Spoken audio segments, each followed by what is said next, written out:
Millionaire forcibly kisses waitress. What she says afterward touches everyone. If this story interests you, don't forget to subscribe to our channel and let us know which city you're watching from. We'll continue. The rain beat against the windows of the Taste and Tradition restaurant while Emily adjusted her apron for the 1000th time on that winter afternoon in Pineville. The aroma of cinnamon and hot chocolate filled the cozy atmosphere, decorated with rustic wooden furniture and red and white checkered tablecloths. At 28, she observed the movement of customers seeking refuge from the biting cold of Pine Ridge, serving them with the same dedication as always, although her heart held dreams much bigger than that dining room. Hidden in the drawer of the small staff cabinet, 2 dusty diplomas told a different story. Emily wasn't just another waitress. She was a trained chef and business administrator. Her always attentive and serene brown eyes had once glimpsed bright futures in renowned restaurants, but prejudice and closed doors had led her here, where at least she could work with dignity. Mrs. Carroll, the owner of the establishment, always said that Emily was a blessing. "Girl, you have a gift for this. Customers come back because of you," the grey-haired lady would repeat, not knowing that those hands had created award-winning dishes in culinary school. But Emily just smiled, grateful for the opportunity to work in an environment that, despite being simple, preserved the essence of true family cooking. On that particular afternoon, the doorbell jingled once more. The cold wind brought with it an imposing figure that instantly changed the atmosphere of the place. Richard Morgan, the most influential businessman in the region, entered the restaurant as if the world belonged to him. His Italian suit and gleaming shoes contrasted with the unpretentious environment, as did his arrogant gaze that swept the room until it landed on Emily. "Table for 1, he announced, without even looking directly at her, as if speaking to the wind. Emily led him to a table near the window, where the rain created hypnotic patterns on the foggy glass. She handed him the menu with her usual professional courtesy, ignoring the way he analyzed her from head to toe. "What does the young lady recommend?" asked Richard, his voice carrying a pretended seduction that made Emily feel a shiver of discomfort. "Our specialty is the rack of lamb with mint sauce," she replied, maintaining the professionalism that always characterized her. As time passed, Richard became more insistent in his advances. His comments, initially merely suggestive, began to cross the line of acceptability. Emily maintained her firm posture, responding only when necessary, serving dishes with the same efficiency as always, though her heart beat increasingly stronger with indignation. Among the customers, a woman with discreet glasses and a notepad observed everything attentively. Marianne Turner, a journalist from the main local newspaper, was there for an article about traditional regional cuisine, but her professional instinct alerted her that she was about to witness something very different. The crucial moment came when Emily served dessert. Richard, now visibly annoyed by the waitress's indifference to his advances, grabbed her wrist forcefully. "No one has ever treated me like this," he whispered, pulling her roughly. Before Emily could react, he stood up and in a quick movement forced a kiss on her lips. The dining room plunged into sepulchral silence. The clinking of silverware ceased, conversations died, and even the rain seemed to diminish in intensity. For a moment, time froze in that scene of absolute violation. But Emily was not an ordinary woman, and this would not be an ordinary moment. With a clarity that only truly dignified people possess, she disengaged herself, and in a precise movement, her hand met Richard's face with an accurate slap. It wasn't a gesture of hatred, but of self-preservation, of reclaiming her own dignity. The sound echoed through the restaurant like thunder. Richard's face still stinging from the slap, Emily stood up to her full height and, with a clear and firm voice that would resonate for a long time in the memory of all present, declared, "My dignity is not for sale, not for all your money." Her words cut through the air like ice blades, causing a wave of whispers among the customers. Mrs. Carroll emerged from the kitchen, her pale face divided between indignation at what had happened and fear of losing an influential customer. Richard, recovering from the initial shock, went from the red of embarrassment to the purple of anger.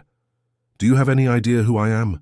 he vociferated, adjusting his tie with trembling fingers. "Miss Emily," Mrs. Carroll began, her voice trembling slightly. "I fear that we cannot maintain your employment after this incident." The words came out like stones from her mouth, each weighing a ton of remorse. Emily felt the world spin for a moment, but remained erect, her dignity intact like an impregnable fortress. Marianne Turner, the journalist, didn't miss a single detail. Her phone had captured the entire scene, from the harassment to Emily's courageous reaction. Her fingers flew over the screen, sharing the video with her news desk. Something told her that this story was far from over. Emily removed her apron with deliberate calmness, folded it carefully, and placed it on the counter. She went to the small staff cabinet, collected her belongings, including the 2 diplomas that had never seen the light in that establishment. Each of her movements conveyed a dignity that made those present hold their breath. Meanwhile, Richard, still trying to maintain his pose of superiority, sat down again to finish his meal, as if nothing had happened. He ordered the house specialty, an elaborate stew with local spices, trying to demonstrate control of the situation. The other customers observed him with a mixture of repulsion and morbid fascination. Emily was almost at the door when a strange sound made her turn. Richard had choked on a piece of the stew, his face quickly turning red as he struggled, unable to breathe. Panic set in at the restaurant, with people shouting and others paralyzed, not knowing how to act. Without hesitating for a second, Emily dropped her bag and ran back. With the precision of someone who had studied emergency procedures in her culinary training, she positioned herself behind Richard and applied the Heimlich maneuver. After some moments of extreme tension, the piece of food was expelled, and Richard began to cough, gradually regaining his breath. The silence that followed was different from before. It was no longer charged with shock or indignation, but with astonished admiration. Richard, still breathing heavily, raised his eyes to Emily, finding in them not the triumph or revenge he might have expected, but a serene compassion that completely disarmed him. "Even if you don't know how to respect a woman," said Emily, her voice low but clear enough for everyone to hear, "I know how to respect a life." And with those words she turned and walked toward the door, leaving behind a completely transformed Richard, his arrogance replaced by an expression of profound confusion and shame. The rain had diminished when Emily finally left the restaurant, but the drops that still fell mingled with the tears she finally allowed to stream down her face. They weren't tears of defeat, but of liberation. Something inside her said that this end was, in fact, just the beginning of a much greater journey. The video of the confrontation between Emily and Richard went viral with impressive speed. Less than 2 hours after Marianne Turner posted it, on her social media, the hashtag #ChildrenRespectMyDignity was already among the most commented topics in the country. The scene of the slap and Emily's iconic phrase echoed across all digital platforms, generating an unprecedented wave of support. Marianne, sitting at her desk in the newspaper's editorial office, watched astonished as the number of shares kept growing. Her phone wouldn't stop ringing with interview requests from national and international media outlets. Emily's story had touched a sensitive nerve in society, especially because Richard Morgan was known for his history of inappropriate behavior, always protected by his influence and money. Meanwhile, Emily was in her small apartment, sitting at the kitchen table, browsing job listings. Her phone, previously silent, now overflowed with notifications, messages of support, job offers, and even invitations to television programs kept arriving. One message in particular caught her attention. It was from an old college classmate, from culinary school, Julia Sanders. "Emily, do you remember that project we talked about in college? About a restaurant that would be more than a business, that could transform lives? I think the time has come. Call me urgently." Emily's heart accelerated. That old dream, shared during nights of study and confidences, had always seemed too distant. A restaurant that would serve not just food, but hope. A place that would employ people who, like her, needed a second chance. In the Morgan mansion, the atmosphere was tense. Richard was locked in his office, ignoring dozens of calls from his press office. On his laptop screen, the video played on loop. Each time he watched it, a new detail disturbed him. It wasn't just the public humiliation that bothered him, but something deeper, a sensation he couldn't name. His ex-girlfriend, Isabella Montgomery, a digital influencer and heiress to a hotel chain, was the first to try to contact him. "Ricky, darling, what a scandal. But don't worry, I can help reverse this situation. I have contacts. We can create a different narrative." Richard ignored the message, just as he ignored all the others. For the first time in his life, he felt truly ashamed. The image of Emily saving his life after everything he had done wouldn't leave his mind. Her words about respecting a life echoed in his thoughts, awakening long repressed memories. In her luxury apartment, Isabella observed the repercussion of the case with a mixture of anger and jealousy. How could a simple waitress get so much attention? How dare she humiliate Richard like that?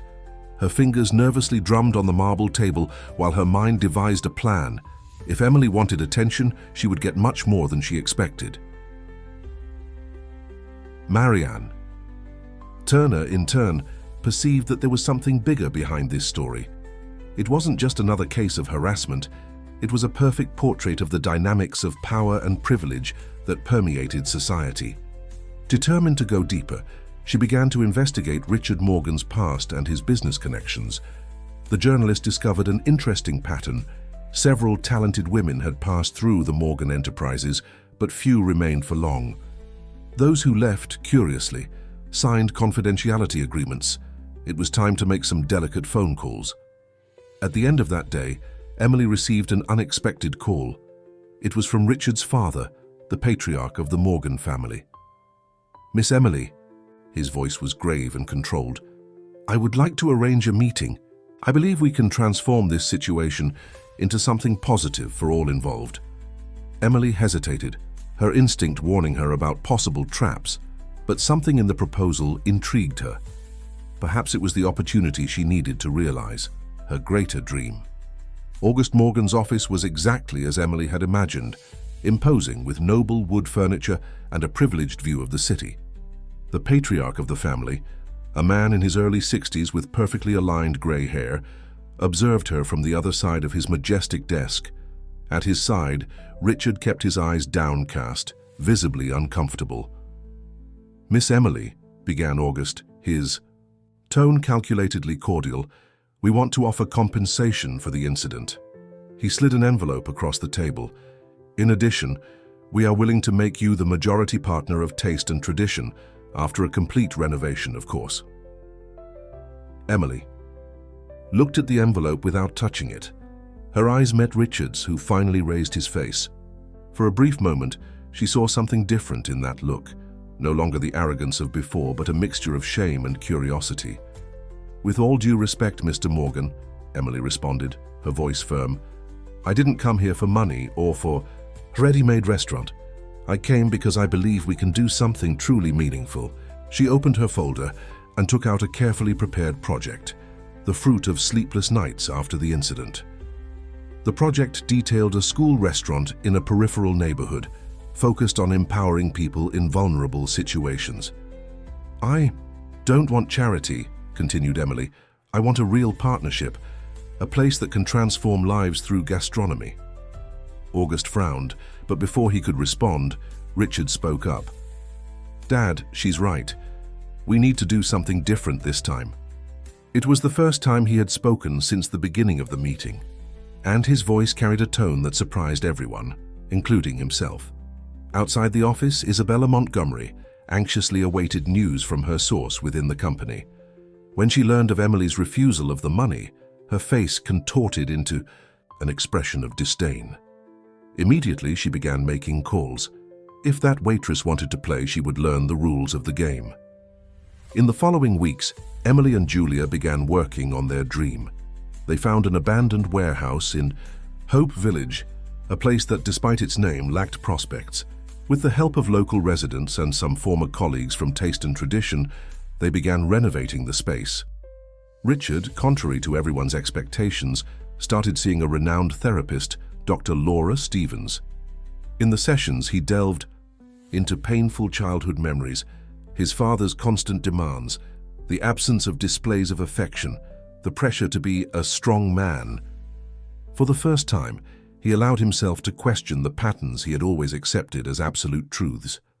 Marianne Turner continued her investigation, now focused on a series of anonymous complaints that began to emerge against Emily's new project. She discovered that suppliers were being pressured not to negotiate with the future restaurant, and health inspectors were receiving unfounded complaints almost daily. On a particularly difficult afternoon, when Emily found her pantry sabotaged with expired products, a young woman named Anna sought out the still-under-construction restaurant. Her bruised face and trembling hands told a story she still couldn't verbalize. Emily welcomed her immediately, offering not just a job, but a fresh start. Emily's gesture with Anna did not go unnoticed by the community. Soon other people began to seek out the place. Women in vulnerable situations, young people without opportunities, people society had forgotten. What was meant to be just a restaurant was beginning to transform into a true center of welcome and transformation. Richard observed everything from a distance, through reports he requested from his assistant. Each new transformation story that reached him increased his internal restlessness. In one of his sessions with Dr. Laura, he finally admitted, "I think I'm falling in love. Not with her image, but with who she really is." The aroma of fresh bread filled the morning air as Emily taught the first class of apprentices at Flavors and New Beginnings, a name chosen by the community for the new restaurant. Anna, with her now steadier hands, was learning to shape the dough with dedication. Her face, once marked by fear, was gradually lighting up with small smiles of accomplishment. "The secret is in the love you put into every movement," explained Emily, demonstrating the correct technique. "The dough feels when you are present in the moment." Around the large work table, 15 attentive faces absorbed every word, every gesture. They were people with different stories but united by the same desire for reconstruction. Julia entered the kitchen hurriedly. Her normally serene face was tense. "Emily, we need to talk," she called, indicating the small improvised office at the back of the restaurant. Inside the room, Julia showed her tablet. A series of devastating criticisms began to circulate on social networks, even before the official inauguration of the establishment. "Source says social project in Pineville is a front for exploiting vulnerable workers," said one of the headlines. Other accusations included alleged sanitary violations and even misappropriation of donations. All posts were shared by apparently authentic profiles, but with a suspicious pattern of behavior. "This has Isabella's fingerprint all over it," murmured Emily, recognizing the sophisticated style of reputation destruction for which Richard's ex-girlfriend was known. But before she could elaborate her thought, she heard a scream coming from the kitchen. Anna was paralyzed, looking at her phone, tears streaming down her face. Her ex-partner, who had abused her so many times, was commenting on all the negative publications about the restaurant, exposing details of her personal life and threatening to appear at the location. Fear returned to haunt her eyes, and other students of the project also began to show concern with the growing exposure. At that moment, something unexpected happened. Richard Morgan entered through the back door of the restaurant, carrying several grocery bags. It had become his silent habit, helping without being noticed, leaving supplies when he thought no one was looking. Perceiving the tense atmosphere and seeing Anna crying, he stopped, disconcerted. "What's happening here?" he asked, his voice showing a genuine concern that surprised everyone, including himself. Emily quickly explained the situation, and for the first time, she saw Richard's face transform with a different kind of anger. Not the self-centered rage of before, but a protective indignation. "Isabella has gone too far," he declared, taking out his phone.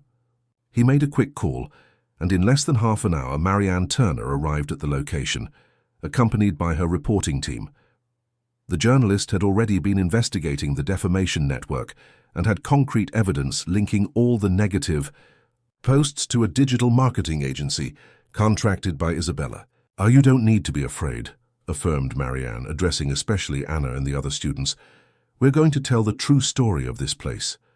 She took her equipment and began to interview each person present, documenting not only their stories of overcoming, but also the transformation process they were experiencing through gastronomy.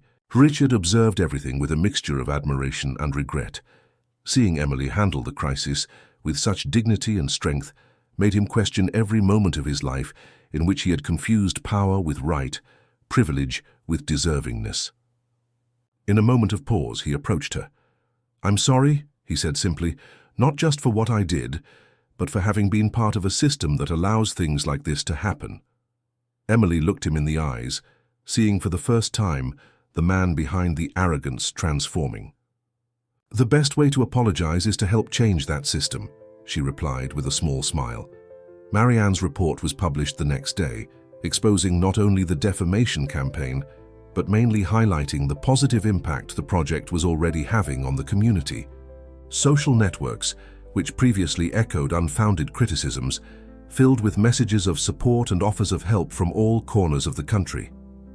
In Dr. Laura Stevens' office, Richard sank into the comfortable leather sofa, his usual posture of successful executive giving way to a vulnerability he had never allowed others to see. "I never imagined I could feel so much," he confessed, rubbing his tired face. "What exactly are you feeling?" "Richard?" asked the therapist, carefully observing the subtle changes in her patient's expression. He remained silent for a few moments, searching for the right words. "It's as if I were waking up from a very long sleep," he finally replied. "I see Emily transforming lives with so little, while I spent years accumulating wealth without real purpose. She has something that no money can buy." Meanwhile, at Flavors and New Beginnings, Emily faced her own internal challenges. The success of Marianne's report had brought an explosion of interest in the project. Companies offered sponsorships, celebrities wanted to make appearances, politicians sought to associate their images with the enterprise. "We cannot lose our essence," Emily explained to Julia as they organized the dozens of emails received. "This place was born to be a space of transformation, not a social marketing project."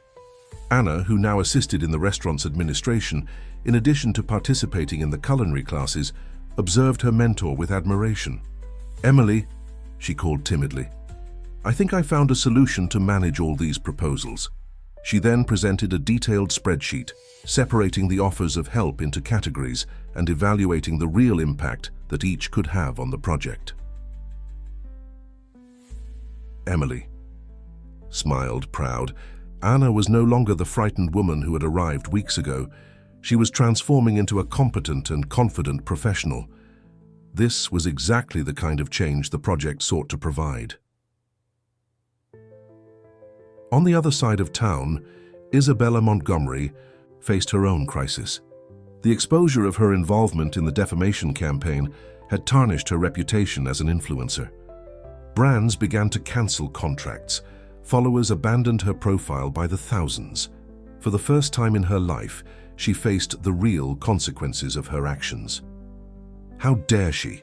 she murmured to herself, observing the photos of Flavors and New Beginnings that flooded social networks.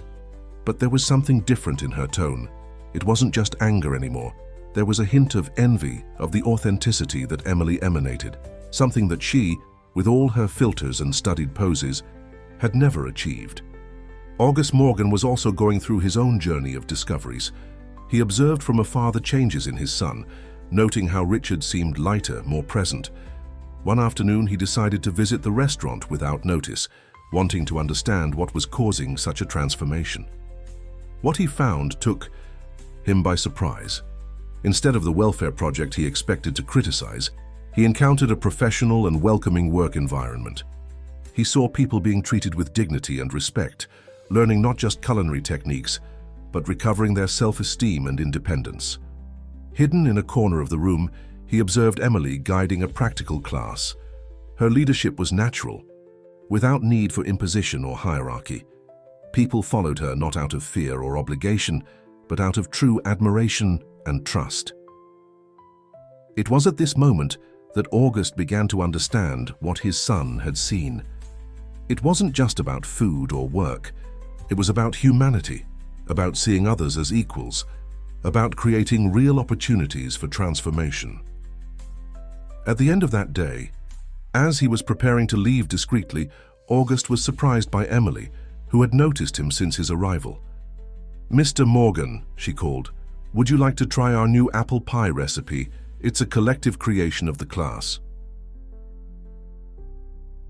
the patriarch of the Morgan family hesitated for a moment, but accepted.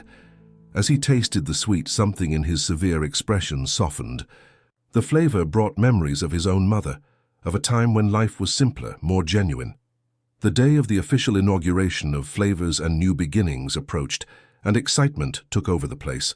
The walls, once peeling, now displayed a welcoming shade of yellow, chosen by vote of the students themselves. In the renovated industrial kitchen, modern equipment shared space with traditional utensils, some donated by the community. Emily was supervising the final preparations when she received an unexpected call. It was from the International Culinary University, one of the most prestigious educational institutions in the field. They had become interested in the project after the repercussion of Marianne's report and wanted to establish a partnership. "We want your restaurant to be a social internship hub for our students," explained the director. They would learn not just culinary techniques, but also about social responsibility and humanized management. The proposal made Emily's eyes shine. It was the academic validation her project needed. That same morning, Richard participated in a tense meeting with the administrative board of Morgan Enterprises. Some board members questioned his recent involvement with a social project in an area considered problematic in the city. "Gentlemen," Richard stood. "Thurp," his firm voice surprising everyone, including his father who presided over the meeting. "Flavors and New Beginnings is not just a social project. It's a sustainable business model that generates real impact. And if you allow me, I can prove that it can also be profitable." He then presented a detailed plan he had developed in secret. The idea was to create a line of artisanal products produced by the project's students, with part of the profits being reinvested in expansion and training. The plan also included partnerships with the group's hotels and restaurants to hire graduates. August observed his son with a mixture of surprise and pride. This was no longer the arrogant young man who saw the world as his personal property. In his place was a man who was beginning to understand the true meaning of leadership and social responsibility. Meanwhile, at the restaurant, Anna coordinated a meeting with other students. They had created a mutual support group where they shared not only recipes, but also their stories and dreams. One of them, Mary, revealed that her greatest fear was returning home at night when the classes ended late. "What if we created a support network?" suggested Anna, her confidence growing every day. "We could organize ourselves so no one has to walk alone." The idea quickly evolved into a system of supportive carpooling, involving not just the students, but also neighborhood residents who supported the project. Julia, observing all this, realized that the restaurant was transforming into something much bigger than initially planned. It wasn't just a professional training center, but a true catalyst for social change. "Emily," she called during a moment of pause, "we need to think about expanding the space. We already have a waiting list for the next 3 classes." Emily smiled, remembering how it all started with a slap of dignity in a small restaurant. At the end of that afternoon, Richard appeared at the restaurant carrying a folder. He found Emily in the kitchen, teaching a group of students how to prepare a complex French sauce. He waited patiently for her to finish the class, observing how each explanation was accompanied by a small lesson about life and perseverance. "The secret is not just in the technique," she told the students, "but in the patience and love you dedicate to each step. Just like in life, sometimes we need to start over, adjust the seasoning, find the right point." When the class ended, Richard approached. His eyes no longer carried the arrogance of before, but a different gleam, more human. "I have a proposal for you," he said, opening the folder. "The board approved a plan to expand the project, but I want to do it your way, respecting the essence of what you've created here." Emily took the documents, her eyes quickly scanning the pages. The plan was ambitious, but maintained the fundamental values of the project. More than that, it proposed a structure that would guarantee the autonomy and sustainability of Flavors and New Beginnings. Night was falling on Pineville when Emily finally finished reviewing the expansion plan proposed by Richard. The restaurant was quiet. Only the distant sound of the kitchen, where some students voluntarily practiced their techniques, echoed through the corridors. "It's an impressive plan," she admitted, looking at Richard, who awaited her opinion seated on the other side of the table. "But I have one condition. I want part of the profits to be allocated to a scholarship fund for students who wish to continue their academic education." Richard smiled, taking a pen and adding the clause to the contract right there. His fingers lightly brushed Emily's as he returned the document, causing an unexpected shiver in both. The moment was interrupted by Anna, who entered the room hurriedly. "Emily, you need to see this," she exclaimed, her eyes shining with excitement. She led Emily and Richard to the kitchen, where Mary, the student who previously feared the nights, was finalizing an elaborate French dish with the precision of a professional chef. "She's been practicing every night after class," explained Anna. "She got a job at Le Petit Chateau, that French restaurant downtown." Emily felt her eyes well up. Mary was one of the students who had suffered most from domestic violence and, seeing her now confident and fulfilled, was living proof that the project was on the right track. Richard observed the scene with a new perspective. He remembered his first visit to Le Petit Chateau years ago, when he treated the staff with the same arrogance he once showed Emily. Now, he saw in culinary arts not just a service to be provided, but a tool for social transformation. Though that same night, Marianne Turner was finalizing her book report about the story of flavors and new beginnings. Her research had revealed a surprising pattern. Other similar projects were beginning to emerge in different cities, inspired by Emily's example.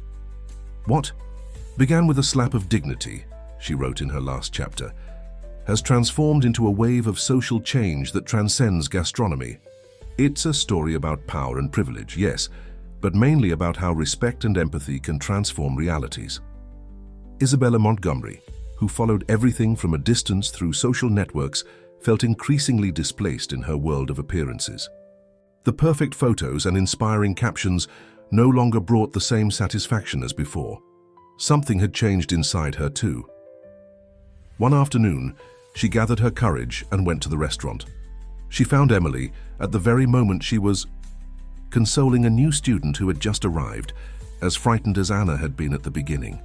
She silently observed how Emily welcomed that stranger with the same dignity she maintained when facing her defamations. "I came to apologize," said Isabella, her voice trembling slightly, "and also, I wanted to know if I can help in some way." Emily looked at her for a long moment, seeking sincerity in those eyes that before only transmitted contempt. "We have a digital marketing class starting next week," replied Emily, surprising Isabella. "You have experience in this. You could be a volunteer instructor." It was more than an invitation, it was an opportunity for redemption. Richard, who arrived at that moment for another of his increasingly frequent visits, witnessed the dialogue. He saw in Isabella the same process of transformation he himself was going through, the discovery that there is greater strength in humility than in arrogance. "When I arrived here," said Anna, standing before her colleagues in the main kitchen, "I could barely hold a knife without trembling. Today I not only command a workstation, but have regained command of my own life." Her watery eyes reflected the soft lights of the environment, while her words touched every heart present. Emily observed her students with maternal pride. Mary, now sous chef at Le Petit Chateau, helped a new student perfect her cutting technique. Carlos, a young man who arrived after living on the streets, had become a baking specialist and was already planning to open his own community bakery. Isabella, surprising everyone, including herself, had dedicated herself completely to the role of digital marketing instructor.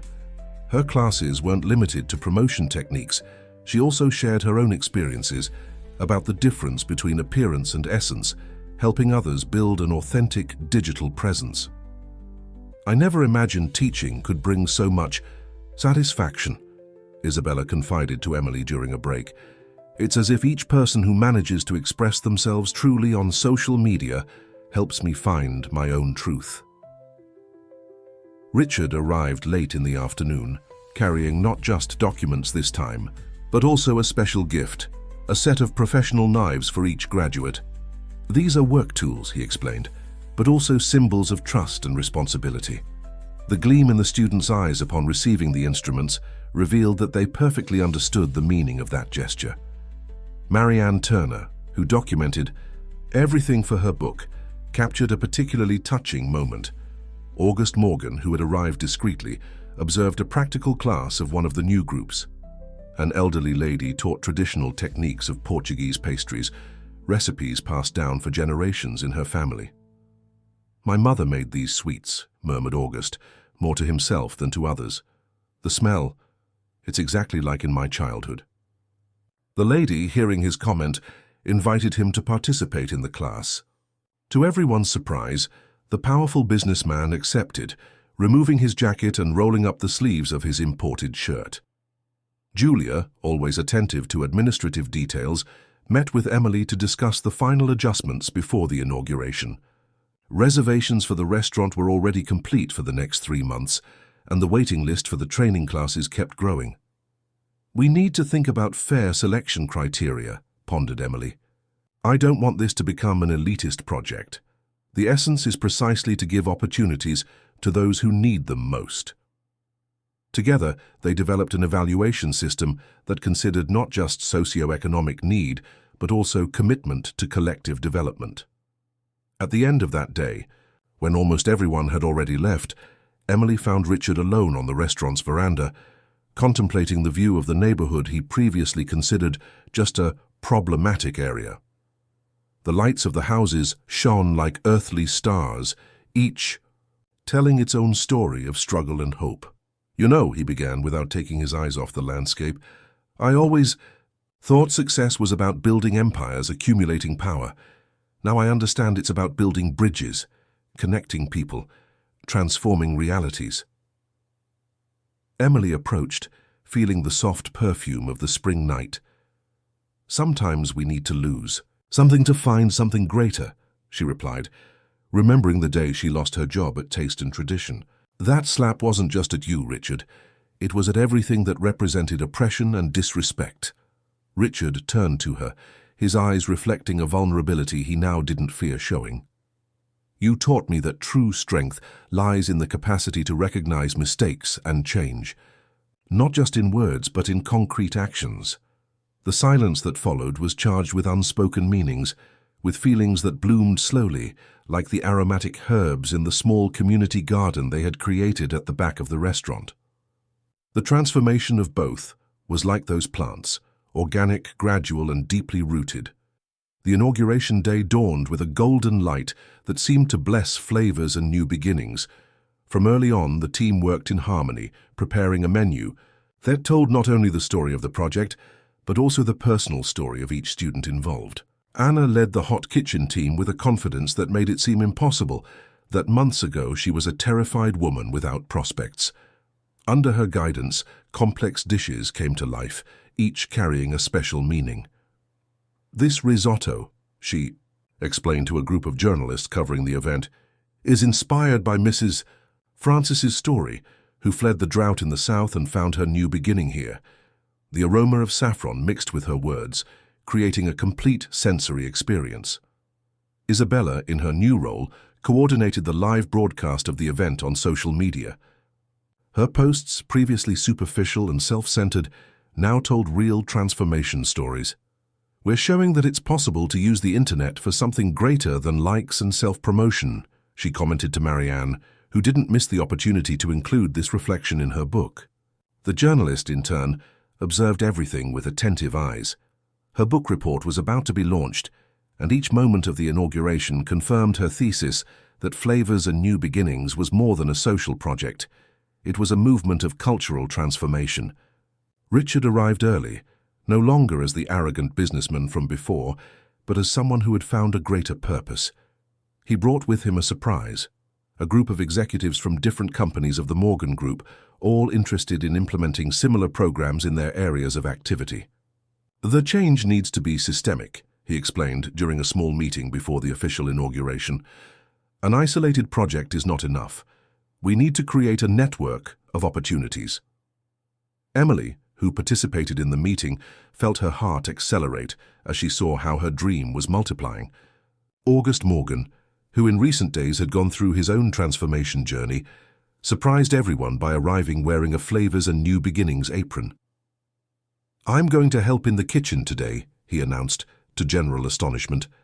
That Portuguese pastry class made me realize how much time I've lost focusing only on numbers and power. The doors opened to the public exactly at 7 p.m. The restaurant was completely booked, with a waiting list that already extended for months. Each table received a small handcrafted book telling the story of the project and its participants, an idea that emerged from Isabella's digital marketing classes.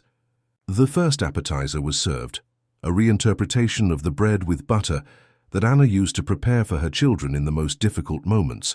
Now it was an artisanal focaccia with homemade butter made at the restaurant itself, decorated with herbs from the community garden.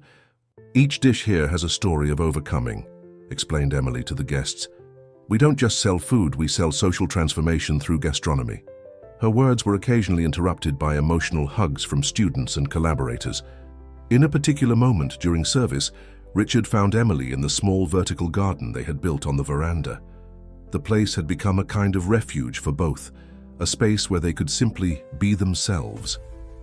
"You changed my life," he said, his voice charged with contained emotion. "Not just because of the slap which I deserved, but for showing me a different path." Emily smiled, gently touching a basil leaf. "Sometimes we need a shock to wake up," she replied. "What's important is what we do after waking up." The moment was interrupted by Julia, who came to advise that the special dessert was ready to be served. It was a collective creation of the class, a petit gâteau whose interior held not just chocolate, but small messages of hope written on edible paper. 3 months after the inauguration, Flavors and New Beginnings had become much more than a school restaurant. It was a reference point for the entire community, a beacon of hope that illuminated not just Hope Village, but was beginning to inspire similar projects in other cities. On a particularly busy morning, Emily received an unexpected visit. An elegant lady with perfectly arranged hair and an upright posture waited at the reception. It was Regina Morgan, Richard's mother, who had kept her distance from the entire process until then. "I came to see with my own eyes what transformed my son," she declared, her tone still carrying a mixture of skepticism and curiosity. Emily personally conducted her through the space, beginning with the kitchen where Anna taught a class on advanced confectionery techniques. Regina observed everything with attention, her eyes trained by years of social life catching every detail. She saw how the students moved with confidence, how the environment, though simple, maintained an impeccable standard of organization and hygiene. "You know," began Regina, while observing a young woman decorate a cake with the precision of an artist, "Richard was always a sensitive child. August considered this a weakness, and I allowed that view to prevail." Emily listened attentively, perceiving that this visit was more than a simple inspection. It was an attempt at understanding, perhaps even redemption. Regina continued, "Since he got involved with this project, I see my son smile again, a genuine smile like when he was a child." At that moment, Isabella entered the kitchen hurriedly. "Emily, you need to see this," she exclaimed, showing her tablet. An important television program had done a special report about the project, particularly highlighting Anna's case, who was now recognized as one of the promises of the new generation of chefs. Regina observed the scene with interest. Isabella, whom she knew from social circles as her son's spoiled ex-girlfriend, now showed herself to be a dedicated and enthusiastic professional. The transformation was evident not just in her words, but in her posture and look. "Mrs. Regina," called Anna, approaching timidly with a covered dish, "I prepared something special when I heard about your visit." She uncovered the dish, revealing an elegant dessert, a sophisticated reinterpretation of the bread pudding that Regina used to make for Richard in his childhood, information she had obtained through a casual conversation with August. "Emily," Regina called when she was about to leave, "I think I finally understand.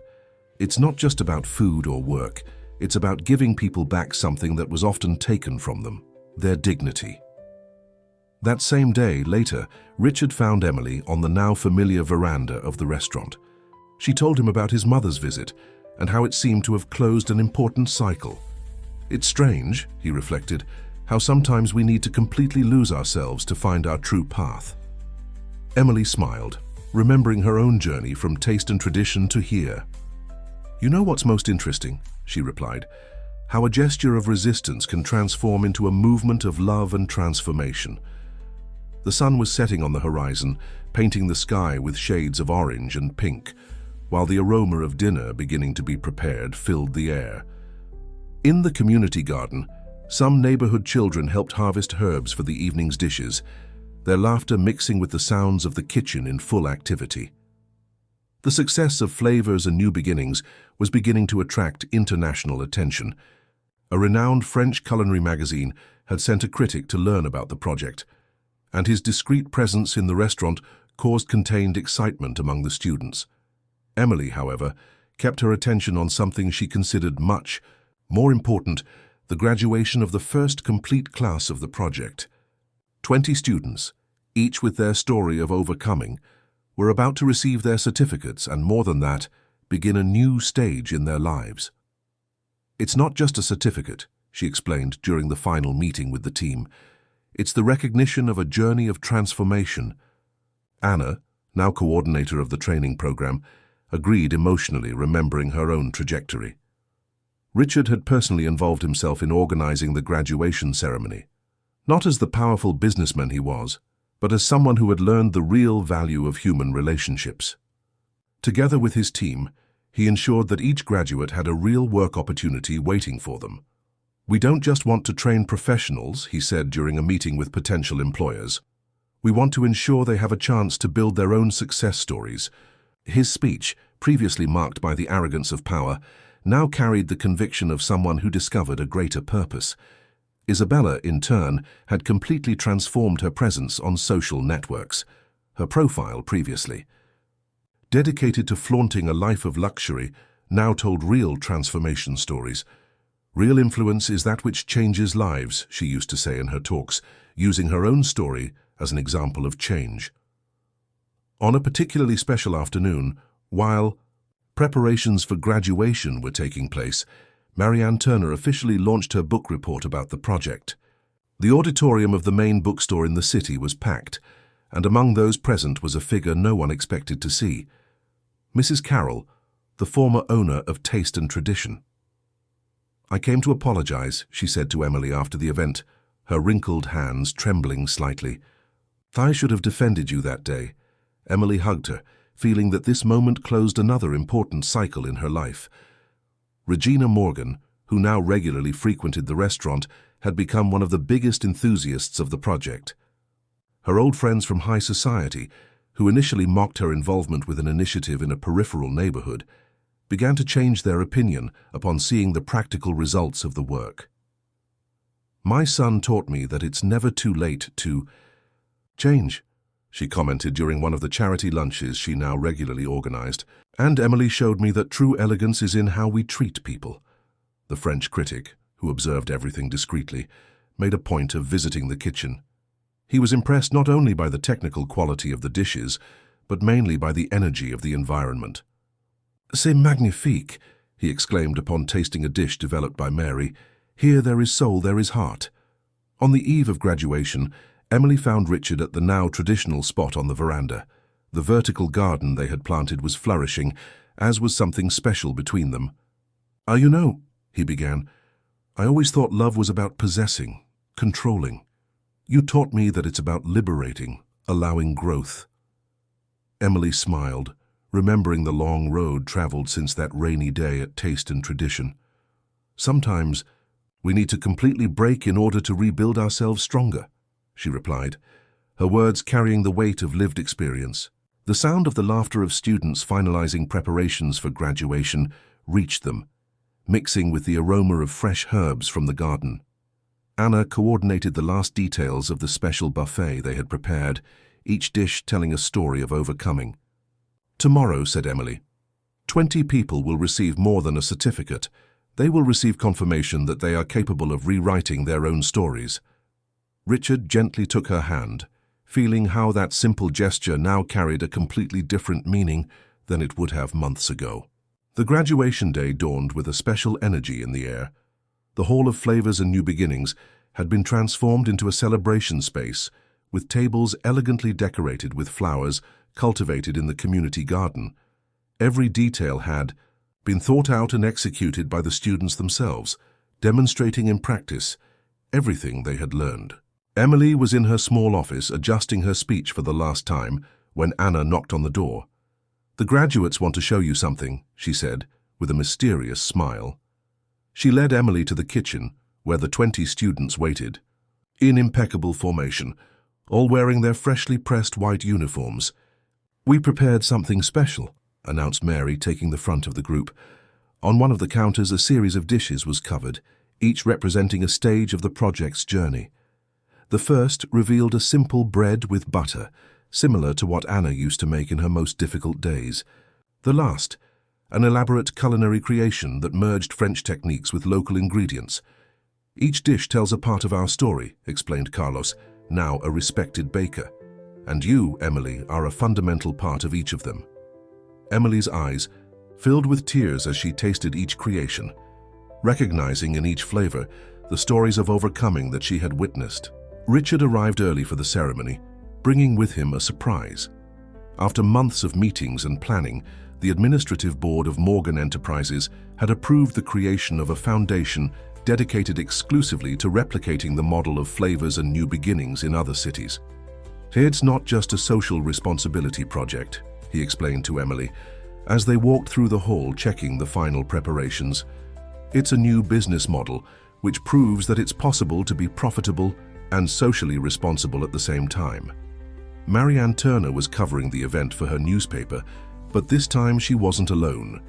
Media outlets from across the country had sent representatives, and an international broadcaster was preparing a documentary about the project. Isabella, in her new role, coordinated the media coverage with a sensitivity that surprised everyone. "Every story here deserves to be told with respect and dignity," she instructed the journalists. "We don't want sensationalism. We want to inspire real changes." Her own channel on social networks had become an example of how to use digital influence for meaningful causes. The Morgan family arrived, complete for the ceremony. August and Regina, seated in the front row, no longer seemed like the same distant aristocrats as before. Their expressions conveyed genuine pride, not just for their son, but for being part of something truly transformative. Julia, who took care of the administrative part of the project, presented during the ceremony the impressive numbers they had achieved. Besides the 20 graduates, the project had directly impacted more than 100 families in the community, whether through courses, the restaurant, or the parallel initiatives that had emerged. "Flavors and New Beginnings is not just a school restaurant," she declared. "It's an ecosystem of social transformation." Julia's words were confirmed by the graduates themselves, who one by one took the stage to share their stories. Anna, in her speech as the class orator, moved everyone as she told her trajectory. "When I arrived here, I was broken inside and out. Today, I not only recovered my dignity, but learned to help others find theirs." The most touching moment of the ceremony, however, was when a line of neighborhood children entered the hall, each carrying a small plant seedling. They were from the Parallel Community Garden project that had been born in the restaurant, symbolizing how the seeds of transformation continued to multiply. Emily observed everything with her heart overflowing with emotion. Her gaze met Richard's. Several times during the ceremony, and in each encounter, there was a deeper understanding of what they had built together. It wasn't just a social project or a redemption story, it was a new beginning for everyone involved. The night after graduation, when the last guest had already left and the team was finishing organizing the space, Emily found a small envelope on her desk. Inside it was a handwritten card from Richard, "Meet me in the garden on the veranda." The vertical garden, which they had planted together in the first days of the project, was especially beautiful that night, illuminated by small decorative lights installed for the ceremony. Richard waited near a new bed that Emily hadn't noticed before. "This is special," he said, indicating the newly planted seedlings. "They're seeds from northern Italy, from the region where my great-grandmother came from. She was also a cook, you know, a story that our family almost forgot in the midst of the pursuit of status and power." Emily approached, recognizing the small leaves of basil and other aromatic herbs typical of Italian cuisine. The gentle aroma that was already beginning to release from the plants brought with it a sensation of renewal, of possibilities. Today, seeing all those graduates, continued Richard, his voice charged with contained emotion, I realized that the slap you gave me that day wasn't just a gesture of defense, it was an awakening. You didn't just defend yourself, you freed me from who I thought I needed to be. On the floor below, through the kitchen window, they could see Anna finalizing the training of her first class as an official instructor. Her confident and serene posture was a living testimony to the power of transformation. You know what's most incredible, commented Emily, observing the scene, how a moment of pain can transform into so much love and growth. She gently touched one of the leaves of the new bed, feeling its texture under her fingers. Isabella, who was finishing organizing the promotional material for the event, approached the veranda. Sorry to interrupt, she said, but I think you need to see this. She showed her tablet, where social networks were exploding with emotional testimonials about the graduation ceremony. The hashtag Down Flavors and New Beginnings is trending, explained Isabella, now truly proud of her communication work.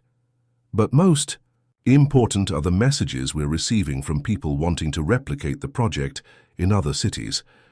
Marianne Turner, who was still finalizing her notes for the next day's report, joined the group on the veranda. You know what impresses me most, she commented. How you managed to create something that goes far beyond gastronomy. It's a project to rescue human dignity. Regina and August Morgan, who had returned after forgetting something in the hall, stopped at the veranda door, observing the scene. The couple of entrepreneurs, previously so concerned with appearances and status, now demonstrated a different pride, the pride of being part of a real transformation. Son, Regina called softly, your father and I have been talking. We want to transform the family's old country mansion into a new training center, following the model of Flavors and New Beginnings. The surprise on Richard's face was replaced by an emotional smile. That mansion, where he had spent lonely summers in his childhood, could now become a space of welcome and transformation. Emily, said August, his normally authoritarian voice now soft, we would like you to lead this new project as well. Of course, if you accept the challenge. His eyes, previously always critical, now demonstrated genuine respect. Emily looked at the vertical garden, at the new Italian seedlings, at the group gathered there. Each element told a story of transformation, of how love and respect could flourish in the most unexpected places. Each room has a different potential, explained Emily as they walked through the extensive corridors of the mansion. The former ballroom would be transformed into a modern industrial kitchen, the library into theoretical classrooms, and the immense gardens would give way to organic gardens and cultivation greenhouses. Anna, who now coordinated her own team, Fair Flavors and New Beginnings, had offered to help implement the new project. I can train the first instructors, she suggested during a planning meeting. After all, no one better than us who have lived the transformation to teach others to transform lives. Isabella, for her part, worked on creating a digital platform that would connect all the projects. It won't just be an institutional website, she explained, her eyes shining with the enthusiasm of someone who found a true purpose. It will be a space for exchanging experiences, recipes, and mainly stories of overcoming. The French culinary critic, impressed with what he had witnessed at the graduation, published an extensive article in his magazine. The text, which began by telling the story of the slap that changed everything, ended with a profound reflection on how gastronomy could be an instrument of social transformation. True haute cuisine, he wrote, is not just in the technique or sophisticated ingredients, but in the capacity to transform lives through food. Flavors and New Beginnings is not just a restaurant or a school. It's a silent revolution that happens through pots and stoves. Regina Morgan, completely involved in the transformation of the old mansion, surprised everyone by suggesting that the first floor of the house be transformed into a temporary shelter for women in vulnerable situations. How many Annas are out there just needing an opportunity? She questioned emotionally. Marianne Turner, who continued documenting each step of the project, noticed a significant change in how the local high society began to relate to social initiatives. "It's no longer about charity," she wrote in her column. "It's about real transformation and active participation in building a more just society." On a particularly significant afternoon, Emily received a call from the International Culinary University. They wanted to create a special chair of social gastronomy based on the model of flavors and new beginnings. "We want you to lead this process," said the director. "Your experience can inspire a new generation of chefs to think beyond the pots." Carlos, the former homeless man who became a baker, inaugurated his community bakery with great success. The establishment, located in another peripheral neighborhood, was already born following the model of flavors and new beginnings, offering courses and opportunities for people in vulnerable situations. "Look," he said to Emily during the inauguration, his calloused and proud hands kneading a bread, "how a little yeast can make the whole dough rise." That's how transformation happens. One inspires another, who inspires yet another, and so it goes. Richard, observing all this movement of expansion, realized that his own transformation continued to happen. In the board meetings of Morgan Enterprises, he no longer spoke just of profits and market. He spoke of social impact, of true corporate responsibility, of how success could be measured by the number of lives transformed. "You know what impresses me most?" he commented to Emily during one of their moments on the veranda of the original restaurant. "How a gesture of dignity can trigger such a large wave of changes. That slap didn't just wake me up, it woke up an entire city." Emily smiled, observing the movement in the restaurant through the window. Anna was training a new class of students, her confidence and serenity infecting everyone. In the community garden, neighborhood children learned about organic cultivation with one of the graduates. Transformation was happening in every corner, in every detail. The first month of the new training center in the old Morgan mansion exceeded all expectations. The space, which previously intimidated the residents of the region with its high walls and security cameras, now daily received dozens of people seeking transformation. Emily divided her time between the two spaces, ensuring that the essence of the original project remained alive in its expansion. "Each place has its own personality," she explained during a meeting with the coordinators, "but the heart of the project needs to be the same: dignity, respect, and transformation through gastronomy." Anna took over the general coordination of the original flavors and new beginnings, allowing Emily to dedicate herself more to the expansion of the project. Her story of overcoming had become such a great inspiration that groups from other cities began to seek her out for lectures and consultancy. "I never imagined that my pain could transform into something so beautiful," Anna confided to Emily during a quiet moment in the kitchen. "Each time I see someone arriving here with the same fear I had, and then I see that person flourish, I feel that everything was worth it." Isabella, who had become a kind of digital ambassador for the project, began to receive invitations to participate in international conferences on social marketing. Her transformation from superficial influencer to conscious communicator caught the attention of experts worldwide. "The true influencer," she said in her lectures, "is one who uses their voice to cause real positive impact in society." Her channel, on social networks, had become a reference in content about social transformation and conscious entrepreneurship. Regina Morgan, completely involved with the shelter for women she had suggested, surprised everyone by starting a social work course. "It's never too late to learn something new," she declared, "especially when that learning can help other people."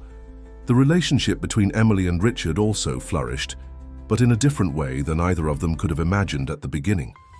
It was a partnership based on mutual respect, admiration, and a shared desire to make a difference in the world. "Sometimes I catch myself thinking," said Richard during a special dinner they prepared together in the restaurant kitchen after hours, "how I could have spent so much of my life thinking that success was about money and power." Emily smiled, delicately seasoning the sauce they were preparing. "Each ingredient has its right time of preparation," she replied. Some transformations need to cook on low heat to reach the ideal point. Marianne Turner, who continued closely following the evolution of the project, began working on a new book. This time, it wasn't just about flavors and new beginnings, but about how similar initiatives were beginning to emerge in different parts of the country, inspired by the example. "It's like a recipe that gets passed on," she wrote in her preface, each one adding their own seasoning, but maintaining the original essence, the belief that every person deserves a chance to start over. Julia, assuming an increasingly important role in the management of the projects, developed a mentoring system where former students assisted the new entrants. "It's not just about teaching techniques," she explained. "It's about creating a support network, a true community." The small vertical garden on the veranda, where so many important conversations had taken place, continued to grow and flourish. The aromatic herbs brought from Italy by Richard had adapted perfectly to the local climate, just as he himself had adapted to a new way of seeing and living life. "Each plant here has a story," commented Emily, harvesting some basil leaves for the dinner they were preparing. "Just like each person who passes through this project. Some need more care, others are more resistant, but all have their value and their potential for growth." Richard observed her with admiration, perceiving how each of her gestures carried a life lesson. "You taught me that leading is not about controlling," he said. "It's about cultivating, nurturing, allowing each one to find their own path." A year had passed since the first graduation of Flavors and New Beginnings. The project now had 3 units in full operation: the original restaurant, the training center in the old Morgan mansion, and a new unit that had just been inaugurated in a neighboring city. On a special morning, Emily arrived earlier than usual at the original restaurant. She found Anna in the kitchen, preparing a recipe that wasn't on the regular menu. "It's the apple pie you taught me on my first day here," explained Anna with a complicit smile. "I thought it would be perfect for today." The sweet and welcoming aroma of cinnamon filled the environment, while the first rays of sunlight crossed the kitchen windows. Emily observed her former student, now a respected professional and a natural leader, with her heart overflowing with pride. "You know, Emily," began Anna while decorating the pie with delicate apple flowers, "when I arrived here I thought I was just running away, but I discovered that I was, in fact, running towards something much bigger." Richard arrived shortly, after bringing with him a surprise. The French culinary critic had included the restaurant in his list of the most transformative places in the world. Not for the dishes, read the review, but for the ability to transform simple ingredients into tools of social change. Marianne Turner, who now coordinated a special column on social projects in her newspaper, was preparing a special edition about the first anniversary of the inaugural graduation. "The most impressive thing," she commented while interviewing some former students, "is how each success story generates 10 more." At the training center in the mansion, Regina Morgan conducted a meeting with the first group of women welcomed in the shelter. Her basic cooking classes had become therapeutic, a safe space where they could reconnect with themselves through the act of cooking. "When I mix the ingredients," shared one of the students, "I feel like I'm also mixing the pieces of my life, reorganizing everything into something new and beautiful." Regina, who had never imagined finding so much satisfaction in social work, felt her eyes well up with each testimony. August Morgan, who closely followed the transformation of his son and the family business, had become a staunch defender of the project. In a recent meeting with other businessmen, he surprised everyone by declaring, "The true legacy is not in the numbers in bank accounts, but in the lives we manage to transform." At the end of that special day, Emily found Richard in the garden on the veranda, their favorite place for important conversations. The Italian aromatic herbs had grown abundantly, creating a small green oasis in the urban space. "Remember the day of the slap?" he asked, a soft smile on his lips. "I never imagined that moment of shame and anger would transform into the best gift I've ever received in my life." Emily looked at him curiously, waiting for him to continue. "You didn't just slap my face," he continued. "You awakened my soul. And now—" He paused, taking something from his pocket. It was a small blue velvet box. Now I want to spend the rest of my life continuing this transformation by your side. The sun was setting on the horizon, painting the sky with hues of pink and orange, while the aroma of Anna's apple pie still lingered in the air. In the restaurant below, one could hear the buzz of students and customers, a symphony of voices representing hundreds of lives in transformation. Emily and Richard's wedding was celebrated in the garden of the transformed mansion, now a flowery, hand-welcoming space that perfectly symbolized the transformation journey of both.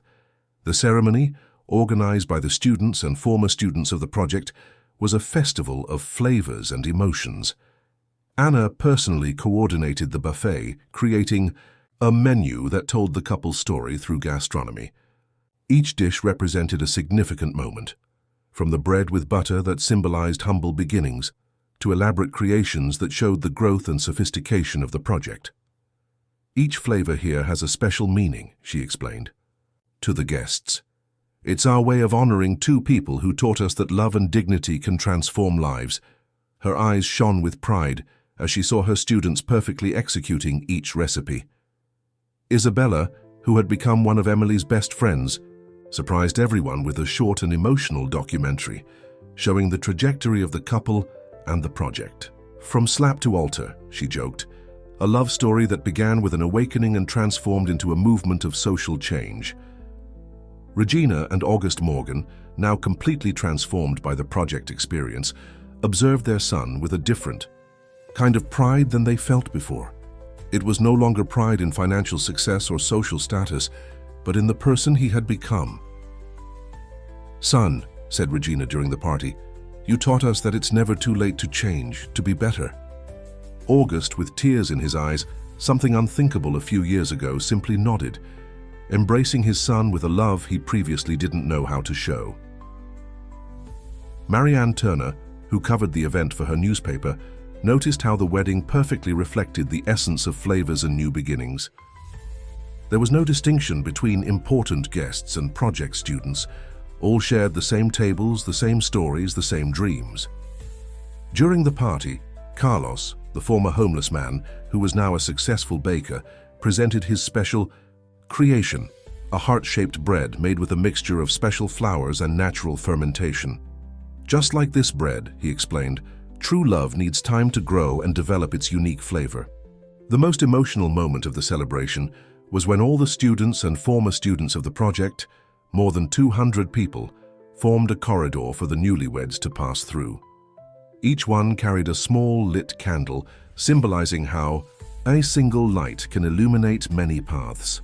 "Look," said Emily in her thank you speech, "how a simple gesture of dignity can multiply into thousands of smiles." Richard at her side completed, "And how love, when true, has the power to transform not just two people, but entire communities." The project continued to grow and expand. New units were being planned in other cities, always maintaining the original essence, transformation through gastronomy and respect for human dignity. Isabella, who had documented the entire journey on her social networks, shared a reflection that instantly went viral. Sometimes a slap is not an end but a beginning. Sometimes what seems like a story of conflict transforms into the most beautiful story of love and redemption. Anna, observing everything from her post in the kitchen, smiled contentedly. Her own story of overcoming had inspired so many others, and now seeing Emily and Richard together, she understood that each ingredient of her life, even the most bitter ones, had contributed to a larger and more meaningful recipe. As the night advanced, the guests departed, taking with them not just the memories of a beautiful celebration, but also the certainty that love, when allied with determination and respect, can truly transform the world. The documentary about flavors and new beginnings had won the main prize at the International Film Festival, and now Emily and Richard were preparing for a series of lectures in different countries. The project that was born from a slap in a small town in the southern United States was about to gain global dimensions. "It's surreal to think how it all began," commented Emily, while organizing her notes for the first lecture in Paris. Anna, who would temporarily assume the general coordination of the project during the couple's trip, smiled with pride at her mentor. "You taught us that transformation is like a good recipe," replied Anna. "It needs the right ingredients, adequate time, and mainly a lot of love in the preparation." Her words echoed the philosophy that had become the foundation of the entire project. Isabella, who had become the communication director of the foundation, prepared an international dissemination strategy. "We don't just want to tell our story," she explained during a virtual meeting with global partners. "We want to inspire others to create their own versions of the project." The couple's first international destination was France, where the culinary critic who had discovered the project organized a special event at the prestigious Le Cordon Bleu school. Emily's presentation, which merged practical cooking demonstrations with stories of social transformation, moved those present. "True gastronomy," she declared in her speech, simultaneously translated into various languages, "is not just in technical perfection or sophisticated ingredients. It's in the capacity to transform lives through food." Richard, who presented the socially responsible business model developed by the project, surprised businessmen and investors by showing how profitability and social impact could walk hand in hand. "Our greatest profit," he explained, "is in the transformation stories we collect." In each city they visited, they found people inspired by the story of flavors and new beginnings. In Rome, a women's cooperative had already adapted the model to their local reality. In Barcelona, a renowned chef had transformed his starred restaurant into a training center for young people in vulnerable situations. Marianne Turner, who accompanied the international tour for her new book, documented how each culture assimilated and adapted the concept of the project. "It's fascinating to see how an idea born of pain and indignation can transform into a global movement of hope," she wrote in her notes. Back in the United States, Anna conducted the project with the same dedication and love she had learned from Emily. Under her leadership, a new initiative had emerged, an exchange program that allowed students from different units of the project to share experiences and knowledge. Regina and August Morgan, completely transformed by their participation in the project, dedicated themselves to expanding the shelter program for women in vulnerable situations. What began as a small shelter in the renovated mansion was now transforming into a network of support houses. "It's never too late to discover your true purpose," commented Regina during a meeting with international partners.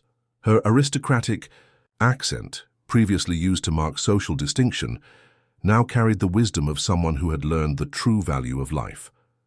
In a video conference with all the project units, Emily and Richard shared the experiences of their trip. On the screens, dozens of smiling faces showed how Flavors and New Beginnings had transformed into a true global family.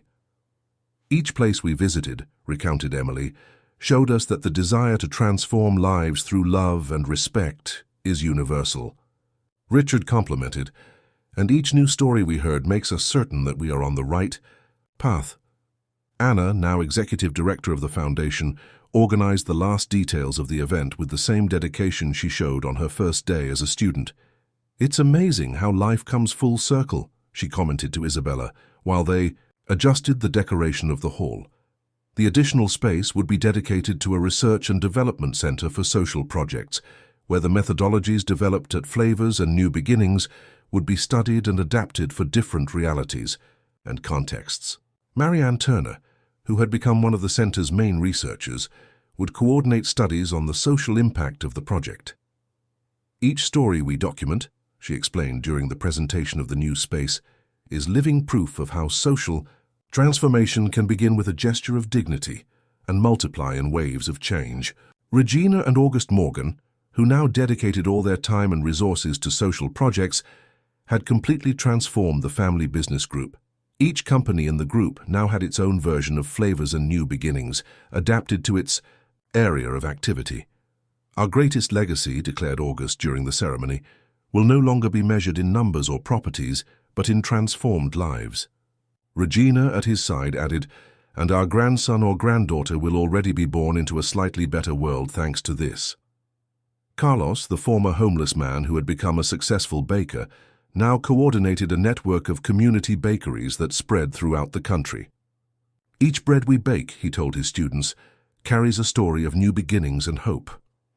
Isabella, whose personal transformation had inspired thousands of followers on social networks, was preparing to launch a book about her experience. From Virtual to Real, How I Found Purpose Beyond Appearances would be published in several languages. When I think of the Isabella I was, she reflected during a photo session for the book, I barely recognize that person. Flavors and New Beginnings not only transformed my professional life, it transformed my essence. The French culinary critic, who had become a close friend of the project, arrived for the celebration bringing special news. UNESCO was considering Flavors and New Beginnings as a model of intangible heritage of humanity, recognizing its value as a tool for social transformation. Emily and Richard, observing all the movement from their special place on the veranda, where the vertical garden continued to flourish, felt immense gratitude for each moment that led them there. The small life growing in Emily's womb was another symbol of how love could flourish in the most unexpected places. "You know," said Richard, his hand affectionately on Emily's belly, "sometimes I wonder what would have happened if you hadn't had the courage to give me that slap." Emily smiled, intertwining her fingers with his. "Sometimes we need to completely break in order to rebuild ourselves stronger." In the main hall, Anna gathered all those present for a special toast. Each glass contained a different drink, created especially for the occasion, symbolizing the diversity that made the project so special. "Today we celebrate not just a new life or a new space," she declared, her voice charged with emotion. "We celebrate each transformation story, each new beginning, each dream that became reality within these walls." The sun was setting on the horizon, painting the sky with colors that seemed to celebrate along. In the garden of the transformed mansion, lights began to turn on, illuminating the smiling faces of hundreds of people whose lives had been touched by the project. "The true flavor of life," concluded Emily in her final speech, "is in our capacity to transform bitter ingredients into sweet stories of new beginnings. And this recipe, like every good family secret, will continue to be passed on, transforming more and more lives." And so, Flavors and New Beginnings continued its journey,